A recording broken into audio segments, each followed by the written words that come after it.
have optimal wit, so. I've never had this Port City variety, so. Well, this should be fun. And look at this. I even brought, which would you pick, red or blue? I don't care. It doesn't reflect partisan stuff. You I'll get do red. then. Why not? But cheers. Cheers. All yeah, right. we'll open it up real quick.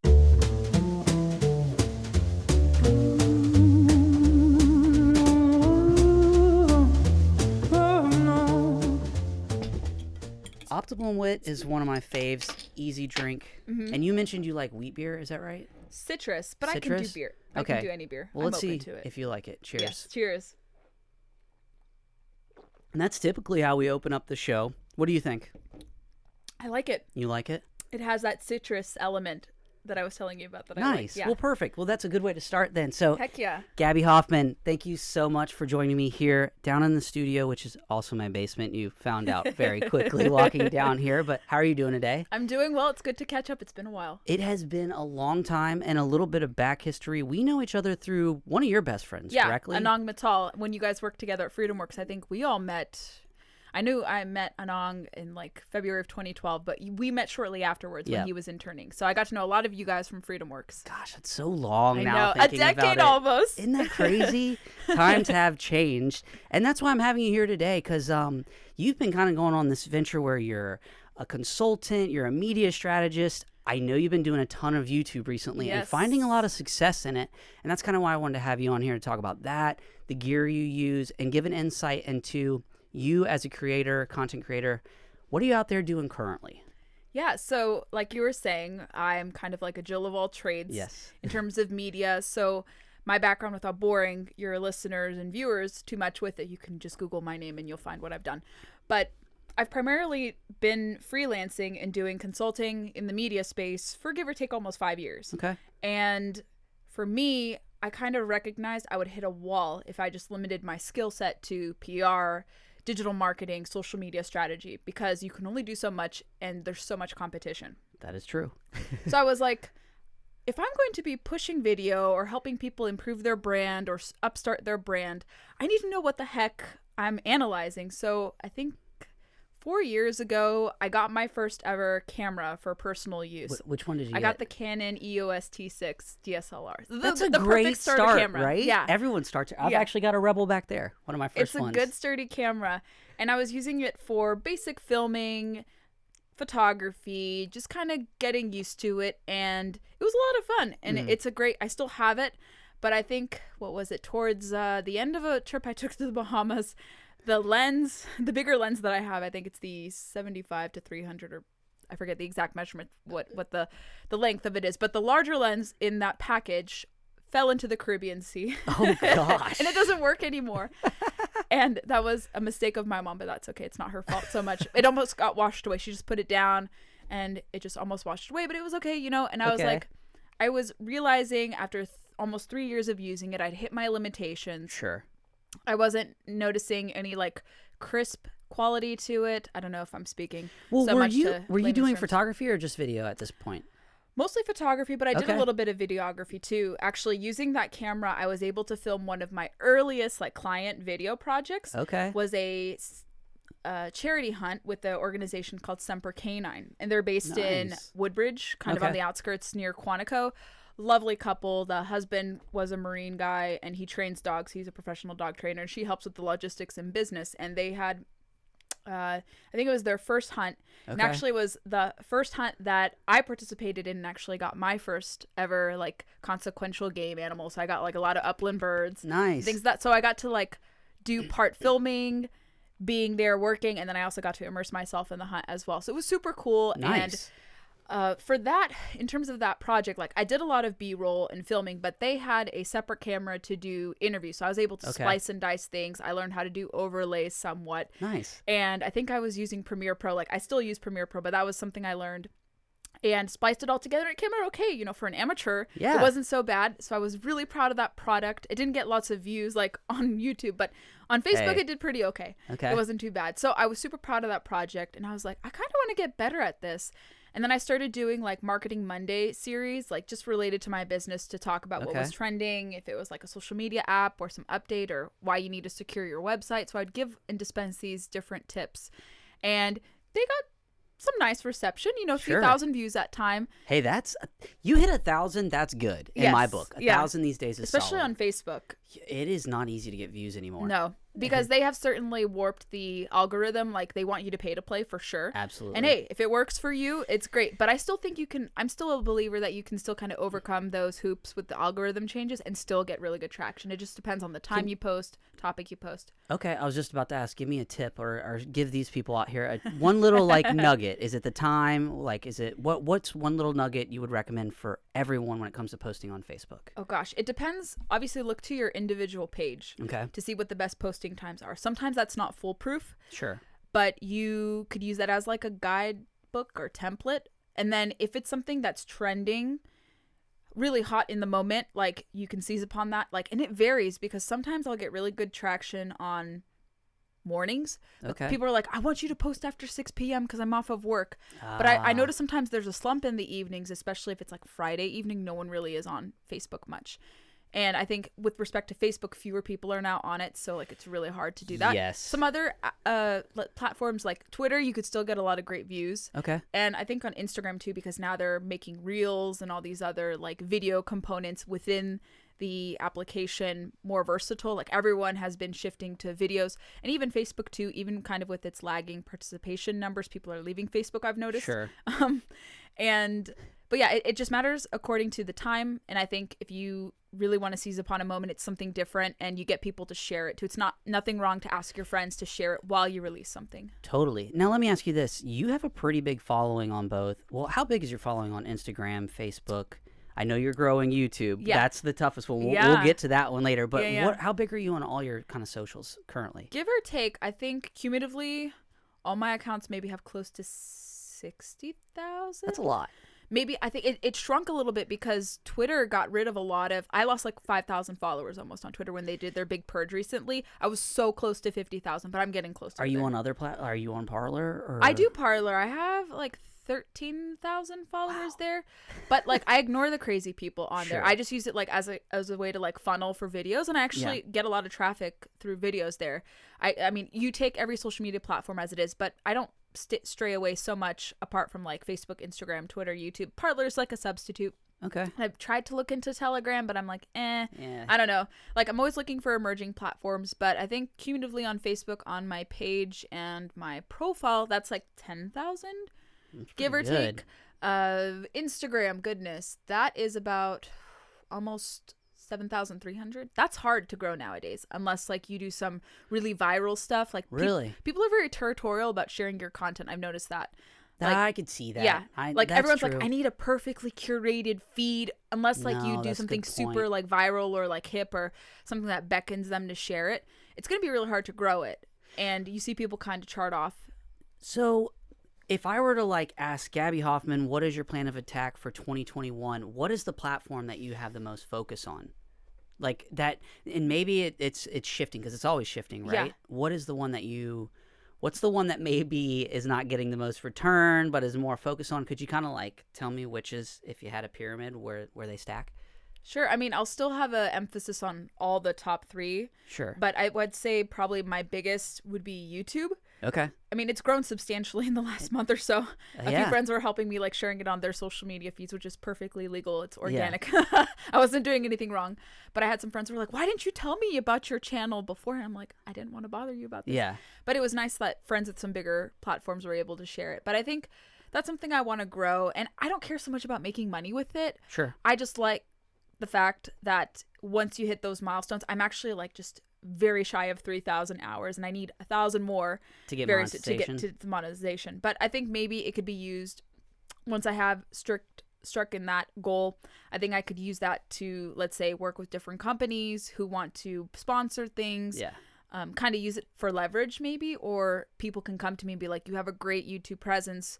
Like, if I interview lawmakers or if I interview interesting storytellers, people are going to be like, I know you get such great traction there. Like, it has a lot of eyes. So I think that's a good place to focus on. I mean, all of them, of course, but I try to vary what I put out there. Like, I don't want Instagram to be totally political. Okay. Because I noticed, like, when you put too much of political content, like it turns people off, and like people know where I stand politically. I don't need Yeah, to yeah. remind them.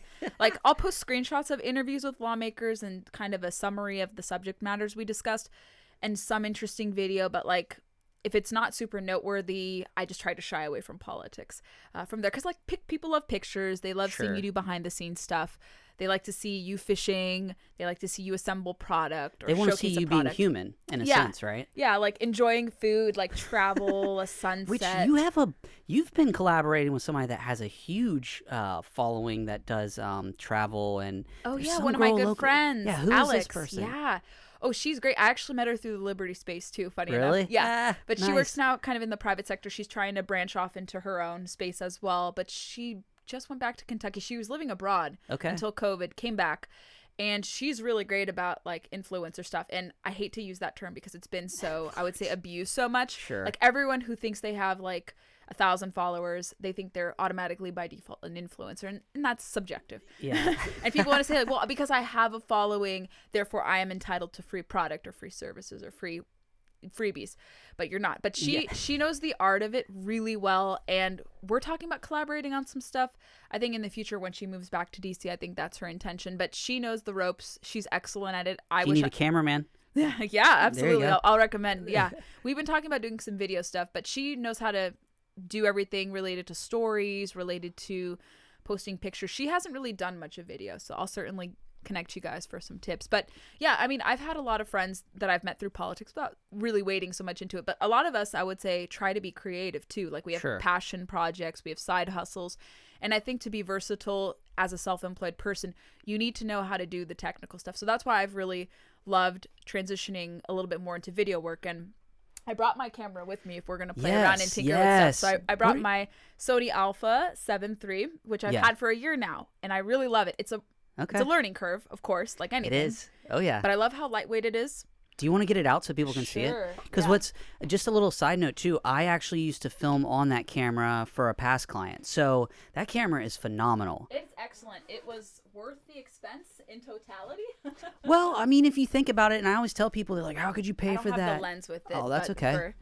But this is just the body. It's yeah. beautiful. It's lightweight. I actually like that it's less bulky than the DSLR. Oh, yeah. But it's really versatile. And actually, when you have to clean your lens, I love how easy it is. You just turn on the module to clean your camera. Okay. And it virtually clears everything you know, have to do the routine for cleaning. Really? For the sensor, it's the easiest if you know how to self-clean, of course. Oh, nice. Yeah. So I love the fact that I have 4K filming capabilities, of course. Oh, yeah. That's what I was looking for in a camera. And I was like, I like Sony.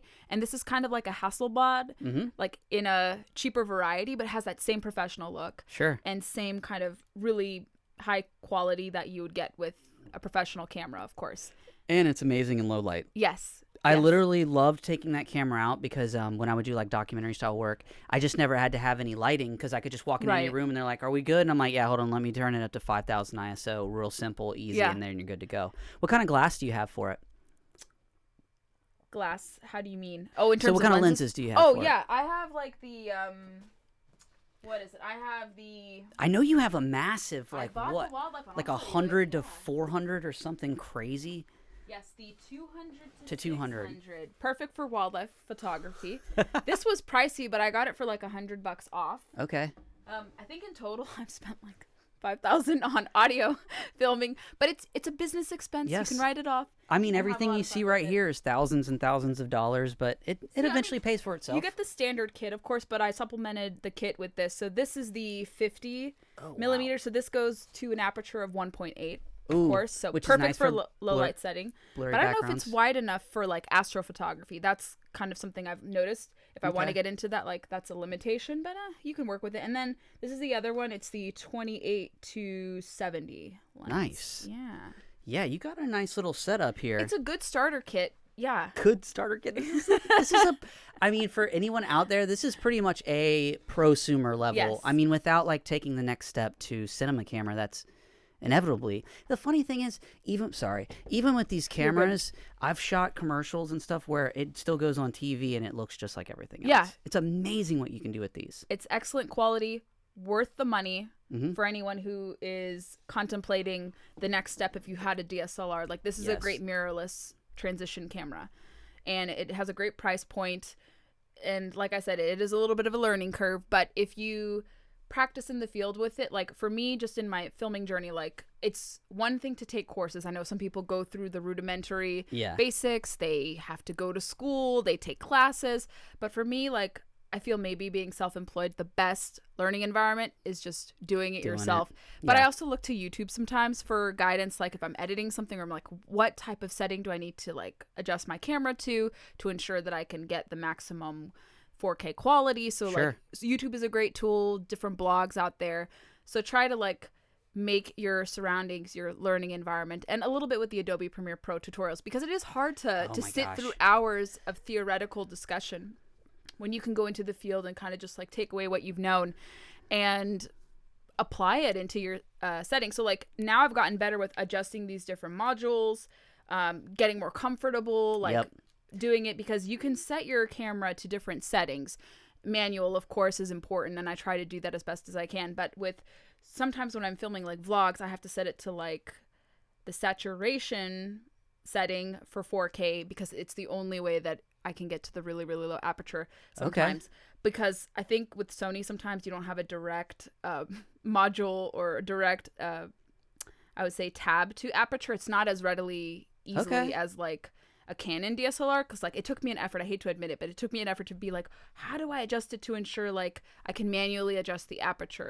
So sometimes I get a little lost with that, because there's different hoops and the stuff. Sony's, I've got to be honest with you, it was a huge learning curve for someone even like myself, because I shoot with the Panasonic. I have the Canon 5D Mark III that I originally shot on as well, and when I got in those, the menu system's a nightmare. It can be. It's an amazing camera. So it's like, give it some time. You have to learn it. Like a year, I would say, give yourself a year to learn it, and you're still going to not know and familiarize yourself with the camera. And I'm fine with admitting I'm an amateur. Like I'm learning, and I'm admitting that like throughout the process, because I've had errors along the way where I didn't have the right audio equipment. So I bought the Rode wireless. You know, you have to do it, and you learn, and friends guide you who are more experienced, and you just have to have trial and error. That's how essentially you get better. What's one of the biggest kind of goofs up you've made? Like, give me a horror story that you've just learned. Because I mean, I've had the same thing where you like format a card or something silly. Give me one of your stories. Oh gosh, I don't know if this is something I want to admit, but well, for the interview I had with Governor Noem, so that is one of my best videos. But I didn't have. I would say it was a no wireless reception area. And I thought I had all my equipment prepared, and apparently I didn't. So our connection Anong, my good friend Anong, had his stuff with him and saved my ass. And if I didn't have him there, that would have been a massive failure. I double checked. I made sure like everything was great, but I'm like, I need to double and triple check myself. Like even for something as important as that. And I'm okay with admitting it. Like people noticed it in the audio quality, like it's a little muffled, but I still was able to get like almost all of it perfectly fine. I had subtitles. Like I was able to translate it for people. So I'm like, okay, I saved my butt. But it's like that I should not have done. And as a result, like I bought my own equipment. I was borrowing clients' audio equipment. And I was like, I can't have this outdated, like bulky wireless microphone. Like I need lavaliers of my own. No, I've been there, done that. And that's okay to admit it. Like you can see it a little bit with the audio, but like filming otherwise was okay. But yeah, with the audio kind of messing up, I was like, oh, but I was grateful that Anong was there to help me. Nice. And he gave me a little lesson. I was like, that's okay. I appreciate your advice. Well, I mean, just for like a little background, when you walk onto these walk into these environments, because I think you and I have been in similar environments, which it's quick. They're like, you have 10 minutes, Gabby, I know. or whatever. And you're like, 10 minutes? I got to frame you up. I got to mic you up. I got whatever it may be. We had a little flexibility there. But did you? I did. I got, nice. I think I had like, because it wasn't really structured. Okay. They were like, just be prepared. But even with my little fumbling, I was able to get 10 minutes with her, which was fine. That's all I needed. I was super quick, rapid fire. But Anong kind of instructed me and advised me, like, next time you have this, you have to be super duper prepared. Even if you think you're prepared, like, just double, triple check. Make sure, like, and now I have it. So, like, on my phone, I have the Rode microphone phone app. So, like, if I'm in a low reception area, that thing just plugs in and works fine. Or if my lavaliers are not perfectly charged, I have the little phone connector, audio connector. I'm not saying it. It's the S cord, and you can plug in lavalier mics to your cell phone and just hook people up. That's smart. Yeah. So I have that which I think came with the Rode Wireless Go. Okay. Shotgun microphones, or not shotgun microphones, the ones that you Lavalier slap on. set. Lavaliers, yeah, the kind of bulky square ones. So have you been happy with those? I do like them. Yeah. Okay. Yeah. It's funny. I got sent a microphone set that I've got to put to the test, and I kind of want to test it against your Rode mics. So, yeah. Lavalier audio, and I think you would agree with this, you can have like a bad looking video, but audio has to be on point. Right. I've learned that. And that's it's okay. weird, right? Because I think people think visually, but it's like audio is everything. Yeah. And that's not the only time. I think I had another interview where the audio was fumbling, or I was just using a shotgun mic and you could still pick up the background noise. Like my early interviews, my early interviews with the Resurgent, when it was still a publication, I did Thomas Massey, a few other kind of Liberty lawmakers. And we had the shotgun mic, and it was great, but like the framing was just kind of weird, and the audio like was not perfect. So I've had steps along the way, and it's okay, you know. I admit, and when people were commenting in the sections, like, we love the content, but like the audio is really blotchy, and I was like, I promise, I just invested, like, I know, guys, like. And it was great. It wasn't so negative. People were understanding. They're like, yeah, we understand. It was windy too. So like kind of the climate situation. But I look at those kind of situations as their learning experiences, and they're kind of like we now like kind of laugh about it because you've gotten a ton of views. Next time you're probably in that state, you'll probably interview her again, I'm sure. Oh, yeah. I had a weird story one time where I was interviewing Mike Rowe, and the whole team shot on Canon 5Ds, but the Mark IV had just come out, and it was 4K at the time. So we were like, well, we want to rent that and shoot on it. Well, we didn't realize that the memory cards weren't up to, like, I guess the reading speeds. So we ended up having a one camera. Well, we had 3 cameras, but it was down to 1. And basically, I had to move around like it was a 3-camera shoot the whole time. And Mike Rowe, halfway through the interview, looked at me and he goes, I've never seen anyone do what you're doing. What are you doing? And we had to and that was so embarrassing. Now, after the edit, it was fine. It got covered up, but that was probably one of the most embarrassing things. Like, biggest interview ever, and the guy's like, what are you doing? Most high-profile people will be super understanding unless they're assholes by nature. Yes. But they kind of may look at you a little funny if they have other interviews after yours. So you always have to come prepared. And Anong instilled that in my mind, and I'm grateful he did, because a friend who wouldn't do that, I wouldn't trust their judgment. But a good friend looks out for you even through the mistakes, and I was grateful to him for imparting that wisdom on me. And it's just a great system. I love it. Like, you have to charge it, so you have to remember to charge it. And if you're not familiar with using it, you have to learn like where you plug it in, where the right input is. But it's super easy if you learn it, and you'll be able to detect like, okay, there's the microphone section. So you use that, and then you put the transponder on the camera. So it's a trial by error. Obviously, you learn and you adjust it, and it manually comes to you once you practice and do it. And with the lavalier mics that come with it too, you have to learn how to obviously adjust the modules, adjust the knobs, make sure they're on. If it's through your camera directly, if you're doing it through your cell phone, you turn it off. Yep. And so you just learn the ropes, and I keep those instructions with me just in case. So I'm like, if I forget, like, at least I have the instructions to remind myself ahead of time. How often do you think you film a week? Do you try to film weekly? Yes. You do? But another way that I do filming is like through Zoom. Okay. So like if I have an interview, a lot of that stuff. Yeah. So if it's not manually filming on this puppy, it is doing Zoom interviews. So that kind of saves you. It's not as high quality because I think in my house the reception is kind of slow with the internet speed, but it's okay. But you still kind of can get the great quality product. I think it matters your interview subject, who you're talking to, and you can use that as well. So like if I'm not shooting on my Sony, I'm doing Zoom video, which is fine, I think. What's your Zoom setup? Is it just laptop with like, do you use a nice mic and everything like that? I just invested in the new Rode microphone. It was like $99 price. Kind of like this. Yeah, but it that's has a great microphone. Yeah, it has a built-in, obviously, sound protector and all that. So it's all included, and it's great. And you can adjust and with your headphones kind of assess the hearing level, reduce your background noise. It's super great. So you don't have to have kind of this muffler attached to it. So it has a built-in muffler. I do think I need an arm like this at some point if I have to create a studio. But it's perfect. So like it has a little stand, and then you can adjust it. I could put it on a book for now. Like, I was going to ask you, like, when we get back to normal, will your because you also have a podcast that we didn't really even mention yet, but will you use that setup and maybe get another one? And would you is your podcast going to be like this, do you imagine, when I hope we move if forward, it gets a little bigger. I mean, I don't want people coming to my house. So well, that's yeah, but I'm saying like traveling for sure. Would you just take your Rode mic, plop it on a table, have 2 of them, and boom, there you go. I'm thinking for an upcoming trip I have to Florida, there's going to be a lot of opportunities for Where are you going in podcasting. Oh gosh, not where you're from. A little bit lower, like in the Everglades, below Orlando, kind You of. should hire me to come down there and fill all your stuff. My videographer was able to come last minute because she's enough.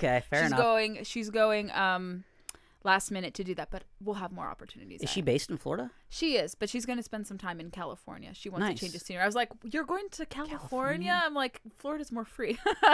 It is, but she wants maybe you can get a deal in California now. She wants to do kind of like exploring California's creative scene, which I don't blame her. If you're new, if you're creative, that's a great area to go to. So she wants to see what it's like. She did a little filming there, but I'm grateful. She's like, "I'll come from California to Florida to help." I was like, saving my grace. Yes, excellent. Nice. So for that, I'm thinking like take that microphone, or just like I've seen people use the Rode Go wireless. You slap it onto like cardboard and attach it to like a tripod, a mini tripod, and then like you can have people talk to it. So I may do that, or like just use my cell phone and that cord that I have to connect the lav mics.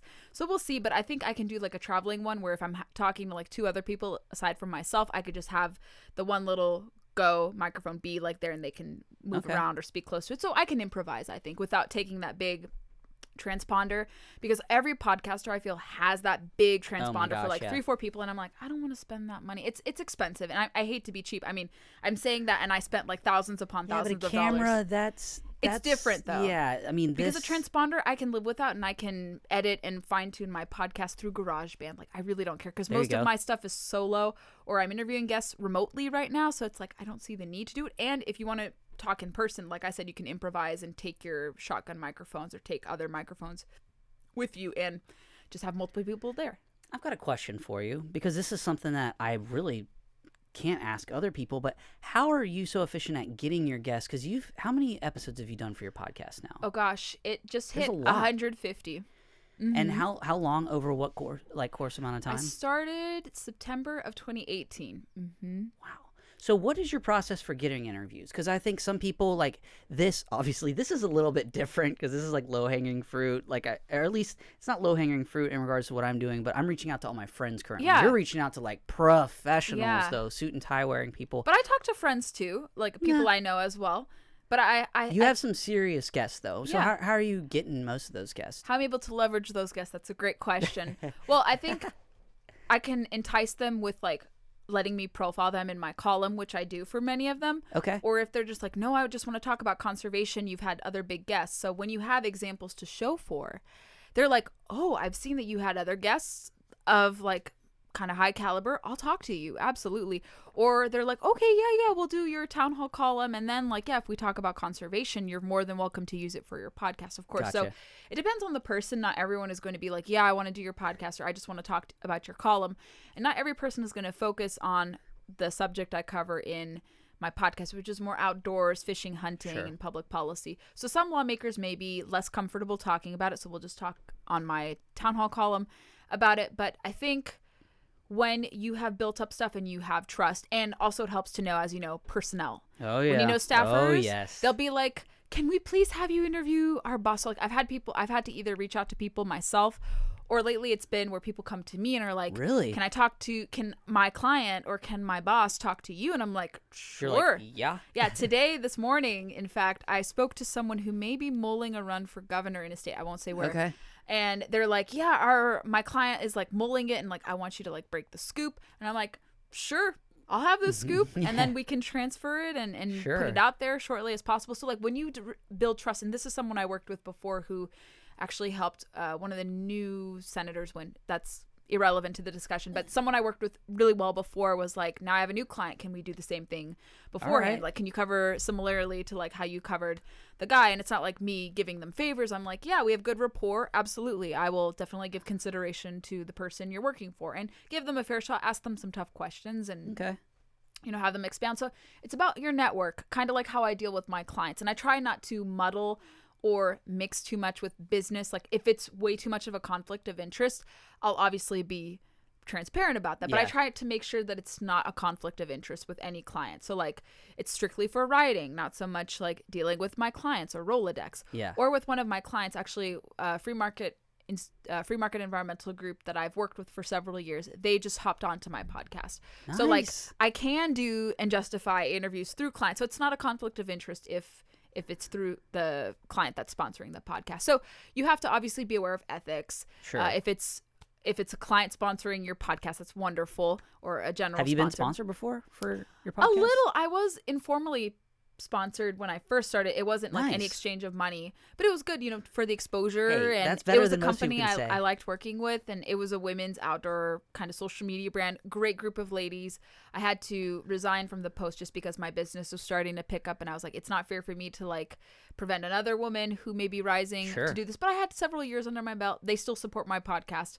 But yeah, having a client back the podcast is great. And I mean, I don't really care so much to have like products. Like I think it's kind of passe to like have like product placements. Like I don't want to be that annoying person who has like, here at the 30-second mark, here's a product. Let me. I might do that. I might. And that's okay. Nothing wrong with that. Yeah. I mean, if I get the opportunity to do that in the future, like sure, I'll plug it in. Sure. But for now, I'm just like, I want people to just focus on the content, not so Sure. much like let this be another opportunity for product placement. Gotcha. But there's Nice. nothing wrong with it. I'm not chiding anyone No, against it's it. so funny. I had a buddy on here, and I was like, "That's the only reason I have all these shelves is just sell to this display space." the products. Yeah, eventually, hopefully, I'm big enough that literally just a premium for all these little spots. You will. You'll get there. We'll get there, baby steps. And you know what? That actually leads me into another discussion about getting there, taking time to grow, and that's with Yes. YouTube. Oh my gosh. It's a challenge. It's a freaking huge challenge Yeah. because it doesn't matter how good your content is. You all have to start at zero, and Yep. to get to 1,000. Mm-hmm. I've watched like groups that have millions of dollars struggle to get. Really? Well, not millions, but They invested that much money into a not YouTube into channel? it. I'm just saying that Overall with the budget. Okay. yeah, like a lot of these nonprofits in the city, Mm-hmm. and they're like, oh, what's the quickest way? And I'm like, it's gonna take like 3 to 4 years. Now in reality, if you can come up with a nice steady plan, releasing on the same days, making sure that your content is focused and not all over the place, I think you can have a quicker trajectory to 1,000. But I mean, how long it took me years to get there? How long did it take you? Probably a little less. It took me almost a year to get the 1,000 mark, but I was lazy with YouTube. So I I claimed my YouTube channel like almost a decade ago, but I wasn't populating any content on it. And I had another one which I thought would be useful because in college, like I had a video that had over 10,000 views with an introduction for a speaker that I did that I hosted on my campus. But I neglected it because I think I lost the password and I was like, oh, it's probably too stale. Sure. And I had started the second one, which is my current one. And thankfully I was able to customize it with my name.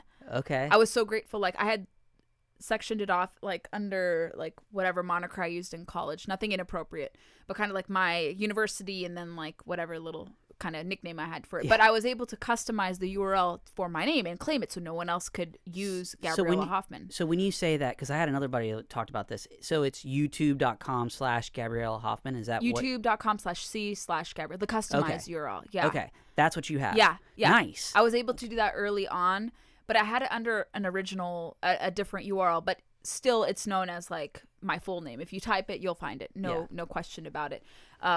And I think that was when you got like 100, or I think before they put a limitation, before you didn't have to have 100 subscribers. Now it's like 100. In order to get a custom URL, you need to have 100 subscribers. And I think I regret not starting my YouTube channel or focusing on it more, I would say earlier, because when I was really, I would say making big waves, I would say in politics, I still do, like I get traction, but like people now are just so focused on the clickbait. Oh yeah. And this, and like when I was rising through the political ranks, if I had tied that to YouTube growth, I think I probably would have like 6-figure followers on YouTube, but it's not impossible, I would say. Like, and I'm not worried about it. If it takes a few years to hit that benchmark, I'm perfectly fine with it. But I think had I coupled it with the growth of my other social media channels, I think I probably would have been at least at like 10,000 subscribes by now. Which, I mean, you start getting into 25 to 50,000, you're talking about that can become your job, basically. Right. Depending, now I say that, it depends on your retention rate. It depends on the kind of content you're making, things like that. Not everybody's going to be Logan Paul and some of these other people on the platform, but those guys make millions. The one thing I was wondering, like, do you find now that you're able to be monetized because of your niche, are you getting certain things where you can't monetize? Or I haven't really hit that mark yet because I still have you have 1,000. to do the I have the hours left, which is a lot. It is, which Like, I'm hoping like people who are starting to discover my content, they will, and maybe I'll have another bombshell interview. Like my Governor Noem interview, before it hit like really big, it took a month for it to go viral. Isn't that interesting how YouTube works? It's like it's like trying to justify, like, is this a real, like, do people actually like it? And then all of a sudden, and then it was like on the homepage. I was noticing the browse features section was almost like Really? 50, 60, 70.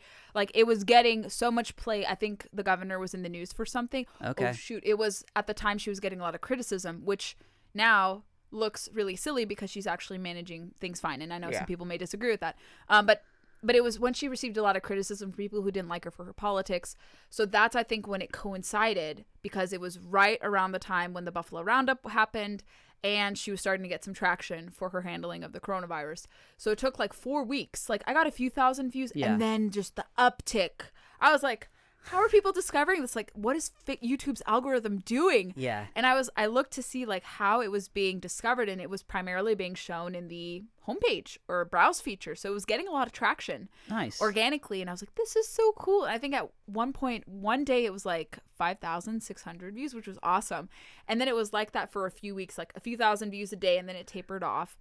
And it's almost at 50,000 views now, about 4 or 5 months later, so it's not doing too poorly. It's doing okay. YouTube's wild. I mean, I'll give you a crazy story real quick. I won't tell the exact name of the person, but I was running this channel that had 140,000 subscribers and was making $140,000 a year off of it. It was making $10,000 a month. What? Which was kind of crazy. I got fired from it though. Oh. I mean, I uploaded something wrong. Oh, it's okay. Maybe It it's happens. better. Maybe it's for the better. I joke about it with the guy. It was myself and another one. We're juggling the contract, and it was for $60,000 a year. Oh my gosh! I lost it in one click of a button. And looking no. back, it's like I don't ever want to work with that individual again. But man, the only reason I bring that up is to say that, like, putting all this time and effort, and not only is it about the money, but to me, it's like with YouTube being linked up with Google as a search engine, it's like, I mean, if I type in Gabby Hoffman or Gabriella Hoffman, pretty much you should dominate the search at this point. With the There's only one lady that's bigger than the me, actress. Right? The actress. So yeah, although like when you type out my full name, Gabriella, then it's primarily there. But also, if you have to do this, I don't know if you've done it yet. Your Google profile, and when you get searched in Chrome, it comes up with all your social media channels, any books or major things you've published or done. Okay. So like I have that profile set up to ensure like it's good for populating stuff, and so it has links to my YouTube channel. It finally added the YouTube portion. Nice. But it has YouTube, Facebook, Instagram, and Twitter, and then it has a book that I was a co-author with, like an ebook many years ago, and it just links to it. And I think for the future, I think most of my places are verified with the exception of Instagram and YouTube, but the other places I am verified. So friends of mine had told me, like, well, once you get bigger on certain things, then it's going to be easier for, let's say, those platforms to verify you because you have that Google profile.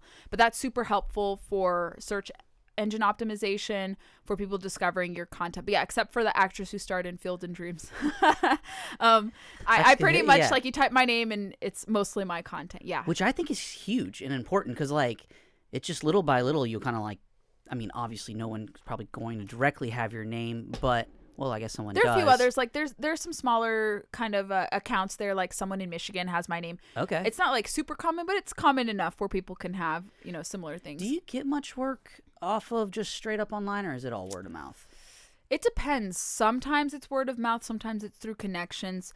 Social media lately hasn't really been a good trafficker of leads, because a lot of people will send you a message and then they're not serious about following through with business. It depends on the individual. It depends on the organization, their demands, their needs, what they're looking for. But largely it's through connections or people who trust your judgment, trust your work ethic, and that's usually how things go. How has your network changed since I'll just say over the past little bit? How has it changed in regards to how do you stay so connected with everyone? Like, as far as, like, I imagine being in DC, you used to probably go out to a lot of events. And stuff right, like that right. and doing your network. How do you do most of your networking now? I mean, a lot of it is virtual. Yeah. Like, everyone's Zoom or which is so virtual, or like when safe and you can present yourself to do safe opportunities, like, I think it's safe to gather here. Yeah. And so I try to get together with friends. It's harder for business stuff because everyone is like, oh, I don't want to, like, breach the capacity. I don't want to do this. I don't want to get in trouble. Yeah. So it's harder to congregate for business unless you're doing something outdoors, I feel, like fishing or hunting. I agree with you. Because I tried to do a pitch to my local gym, but I had to do it with my mask on, and it was just so weird. You know, because I don't know. Hard. Yeah. I like to smile. I like to see their reaction, kind of try to read their body language, and like with the mask on, I'm like, I don't know if that was good or bad. That's why outdoors is better, because generally speaking, per CDC guidelines, you don't really need to wear it out there. So speaking of outdoors, what do you have anything booked for 2021 that's outdoorsy yet? Yeah. Or okay. Kinda. I mean, I was alluding to before we went to record. A client of mine, the Free Market Environmental Organization I alluded to, I host a series with them. Okay. So I'm primarily producing and fine-tuning, and I'm not editing so much. I have a videographer who I take with me. Of course, she does most of the filming, but I like to be involved in the process because I obviously do this stuff now more. Totally. So I think in a few weeks, I should be going down to the Everglades region, filming 2 video projects there about cattle ranching, and the other about a new technology to help clean up kind of like algae blooms and invasive plants that kind of muddle a lot of water quality issues in the Everglades region. So try to focus on that, like focus in my niche and showcase positive stuff that's being developed, or kind of shed light on misconceptions about certain industries. So people love to rag on farming and cattle. And in Florida, I don't know about this. I don't know if you know this about your home state, but actually it's the oldest state in terms of ranching. So like when the Spanish settled in Florida, Hernando de Soto, and then Ponce de Leon, all these different explorers and people who came through, they brought cattle with them. So something I want to highlight is like the 500-year anniversary of cattle ranching, and it's still a really integral part into Florida's agricultural economy, food supply, conservation, all that. So like shedding light on industries that are long-standing but get an unfair shake by the media, I think, is super important. And they help feed us. They help feed America. And they're not about like making their environment situation worse because they have to live off the land. And so I like to find those type of, how'd you say, confluence type points, or those kind of interesting juxtapositions of different things, and really bring light to that through the storytelling format through video, because I think that's how you change hearts and minds. You know this. Anytime you try to do a storytelling piece, or you want to change people, not on so much along political lines, but even just to get people to be sympathetic to something going on, or to realize that it's more than black and white in certain situations. Like in conservation, there's a lot that goes on, because if you purely have, we don't want to do anything, we want to be preservationists, that's antithetical to kind of the American rubric of conservation.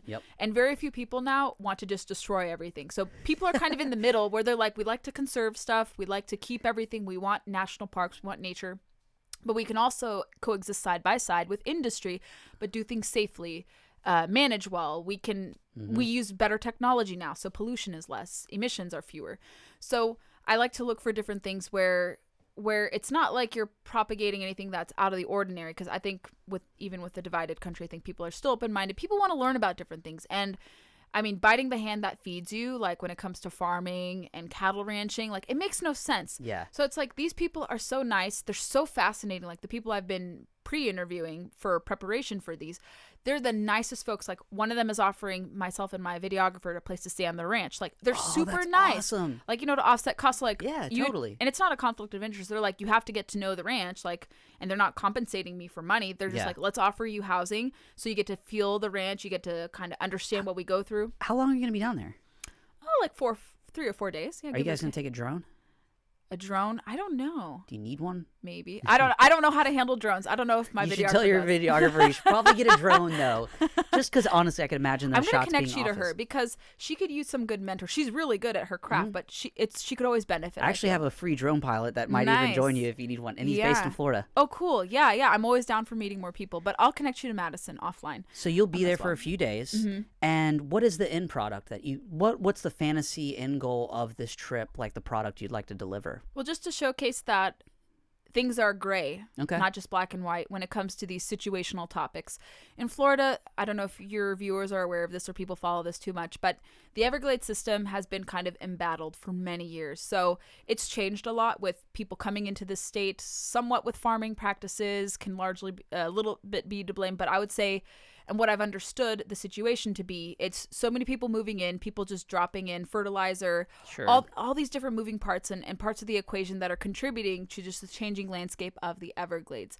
And there's, I think, efforts by the Army Corps of Engineers to build certain infrastructure to ensure that water flows south, that's clean, Sure. to prevent toxic algae blooms, because Florida is a largely tourist dependent economy for fishing. 100%, yeah. Like, you have to have clean water if you want people to come fishing with you, people to do boat tours or to do all these different outdoor activities. It's a very outdoor heavy state, and if your water quality isn't high and optimal, no one's going to come. So they have the red tide issue. That's a historical issue. It's not just a new phenomenon. But just kind of understanding the nuances and talking to people who are perhaps wrongly blamed for everything and getting their understanding, because there's so much more than kind of the narrative being out there. A lot of people like to blame farmers. They're to blame. They're the sole culprits. But people don't understand that because so many people are moving to Florida, it's like, what, 1,000 people a day? I think it really? That's the number I've been told. My wife and I have really considered moving back home. Yeah? Oh gosh, yeah. I mean, it's cost nice. of living, Yeah. and our kid doesn't have to wear a mask everywhere he goes. Sure. Our kids, that's kind of a good thing. Yeah, there's a little more freedom down there. They're reasonable with their COVID approaches. Florida man's becoming a lot more sexy these days. Yes. Although people rag on Florida so unnecessary. I hate it, and I try to be like an honorary Floridian. Like my friends who are like the Gladesmen, that's like what they're kind of like backcountry folks. Okay. They're like bumpkins, but they're called Gladesmen, and it's not a disparaging thing. They use it as like a term of endearment. Like, we're Gladesmen, we're proud, like we love the swamp, and we love living off the land and fishing and doing all this, and they're very nice, lovely people. And I love to come to their defense, because I'm like, people don't know the real Florida. They just like look at the crazy meth heads who go on freeways and try to chew off people's faces, or they read the police reports, which are transparent for a reason, because that's the law in Florida. Everyone's like, why does Florida have crazy stories? Because it's the police who are very transparent in their reporting. By law, they have to be very, very transparent. I did not know that. Yeah, that's why you hear crazy Florida stories. But California had crazy stories like that, well, my too. theory is it's just cheap to live in Florida. Like, I mean, I'm born and raised there, so I always just tell everybody it's super cheap to live. It's sunny all the time, and so people even with the hurricanes, I think people will move there. They'll be like, I know the risks associated with it, and it's not that scary. No. And I think they have infrastructure and different measures in place now to better prepare, shield yourself off, shelter in place, of course. But sometimes you can't change it because they are overpowering, and they just happen, unfortunately. Sometimes you can't anticipate it. But I think Florida's better prepared to handle natural disasters a lot more. I mean, with technology and everything, of course. Yeah. But I think even with the drawbacks with hurricanes or some natural disasters, I think people still want to move there just because they like just how the state is, I would say, managed. They love, it's not like carelessness. It's just, we take precautions, but we're kind of these like independent minded people. It's kind of like what the West used to be. California used to be. It's like California at its prime, like go, growth, and we want to attract business. I don't think Florida's going to hit the same problem California did, where it lost its luster. Yeah. I think not so much politically, but I think they just didn't know how to address the different problems with the population growth, with how do you get people to stay there because of just the taxation system. And it's just, Florida's just kind of been seen as this beacon of freedom now. I mean, you can draw it down to politics, of course. But I think people for too long trashed the state. Yeah. And they're like, oops, I didn't realize it was actually like a nice place to live. It's not just Disneyland. There's so much more to Florida than Disneyland. Great beaches. Have you been to the Emerald Coast, like Destin area? I haven't. That's the only region I have not been. My parents have a beach house there, and I am bragging. Oh my God, the beaches beautiful. there are amazing, and it's like tucked back. No one's there. They're getting more crowded, but yeah, everyone just makes fun of Florida like we're a bunch of rednecks, and I'm like, go ahead, don't move here. It's cheap and it's beautiful. But well, Gabby, it has great history, great people. Mm-hmm. Where can we find all of your work? Goodness, I would say give us a plug. Okay, the best place would be my website, GabriellaHoffman.com. But I can list off the social media accounts individually. But if you go to my website, you can find all the accounts there. If you're using Google Chrome, you type in my name. On the right-hand side, you're going to see all the Twitter, Facebook, Instagram links, YouTube links. What is it? On Twitter and Facebook, I have a blue check mark, so you can follow my profile there, Gabby_Hoffman. Super easy. Gabriella_Hoffman on Instagram. YouTube, it's Gabriella Hoffman. One word, easy to find. Gosh, my podcast is District of Conservation. If you want to learn about outdoor issues, Conservation Nation with CFACT is my video series that I do, and there's just so much. And if you guys want to collaborate, I am always looking for more clients, not so much for video needs, but if you guys want to hire me to consult your operation, happy to consider. One last question. Yes. Did you build your website? My sister built my website. What platform did she use, or did She she? uses WordPress. She's really keen on that. Yeah, it's a No, good, the reason I use was very Bluehost, clean, but it's WordPress. very clean. So high five to her on that one. She's really great. And if people want to hire a good web developer, she's a good person to talk to. Cheers to that. All right. Thanks for joining. Yes.